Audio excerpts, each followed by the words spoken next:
deal with over the last few months is the torture that I was put through. The things that I was forced to witness, that Draco's eating human beings. And Draco's eating my own body, okay? One of the things I discovered, which is very weird, is that some of the technology they got in UFO disclosure, they can literally chop your head off and then zip you right back together and bring you back to life like nothing even happened. So there are some sickos who had children get eaten alive and then resuscitate their body from the dead, and that's what apparently was done to me, among other things. And it explains why I had these horrific dreams, this repetitive dream I had my whole life as a kid of a dog eating the fingers off of my hand. And now I know why. All right? I have a personal stake in getting rid of these things because they abused me. I am not happy about it. And if you think this is fake and you want to laugh at me, and you think that I'm making up abuse memories and that this shit didn't really happen to me, I'm sorry if you can't believe that there could be a reality where this is happening. But I've been getting new briefings, folks. And a lot of the stuff about the secret space program is true. The ETs do have a technology where they could stitch in and out of time. They could pick you up. They could have a long set of experiences with you for however long, some of which may be very horrific things, very disgusting things, and bring you back, and you don't know any different. And if you read Ascension Mysteries, the first half of that book, which is all my personal reflections, why was I waking up under hypnosis? Why was I walking out the door of my house in the middle of the night, hundreds of times as a child, and I couldn't remember where I was going? And at the end of the thing, they just make me walk back to where I was, and then the memory is lost. And I don't remember what happened, but now I do. Now I do. And I want revenge. I do. I'm not going to lie to you. I want revenge. I want these people gone. I want these beings gone. They shouldn't be able to torture people like this. They shouldn't be able to do things to children like what they did to me. The things that I'm now remembering that happened to me. I'm sorry, I shouldn't be crying like this, I'm sorry.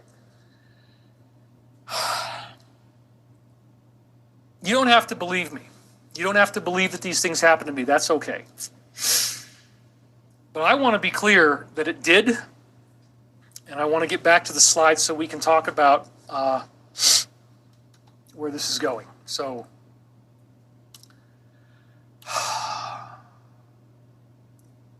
this is a really, really big one, okay? This is the one that also, again, explains why did I have to, drop out on you guys for a little while? Why was it difficult?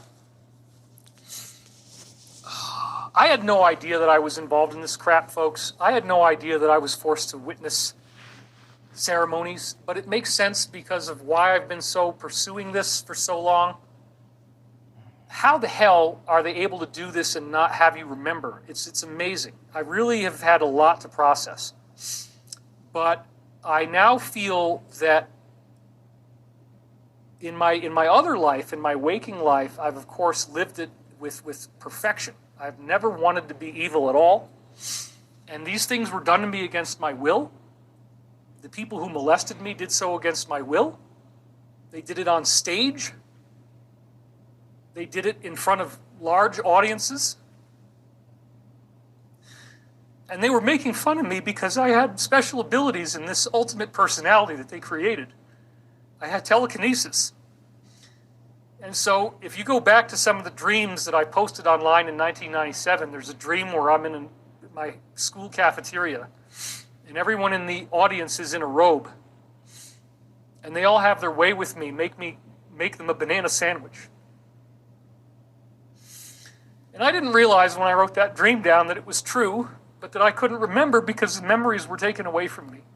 But now I do. Now I remember. I don't want to go into this a whole lot more, but it explains why I've been so committed to my path of justice and freedom, why I will not let this go on, why I do not support these people. I did not deserve to go through what I went through. I did not deserve to be raped. And I will not stop. I don't care what happens to me anymore, folks. Now that I know what they did, I don't care. I don't care what they say. I don't care what they say about me.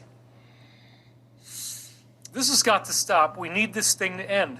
We need these people to stop succeeding in what they're doing, and we need their overlords to stop gaining the louche energy, torture, the ceremonies that they make people go through, and the horrible things that they make people do.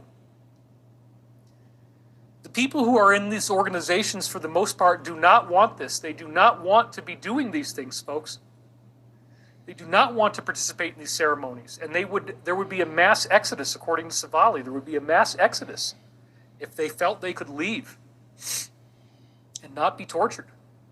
And so believe me, there's a lot of people who you might think are really sad about the loss of this, and they're not sad at all.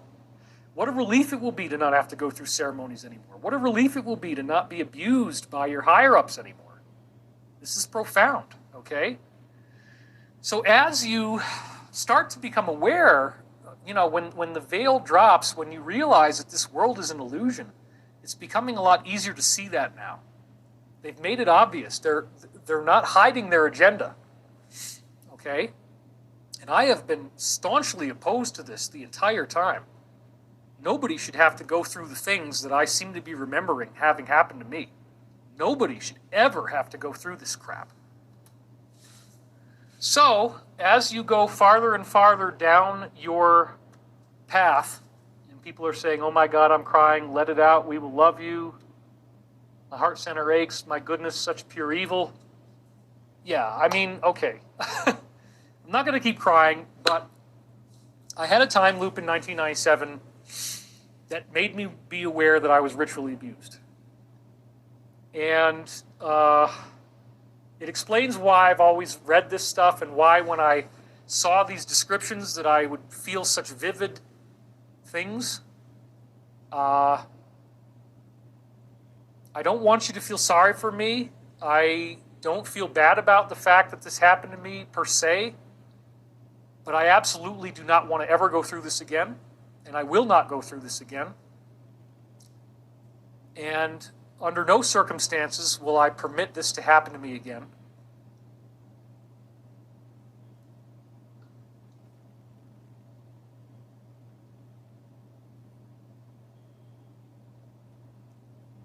I want you to be safe. I'm doing this for you. If I get killed, it's okay. I mean, I don't want them to, and I doubt that Michael would let them, but now that I found out what happened to me and how they messed me up, and why I've had personality disorders my whole life, why I've had a hard time on many different levels, and why I've felt this like I'm burning alive.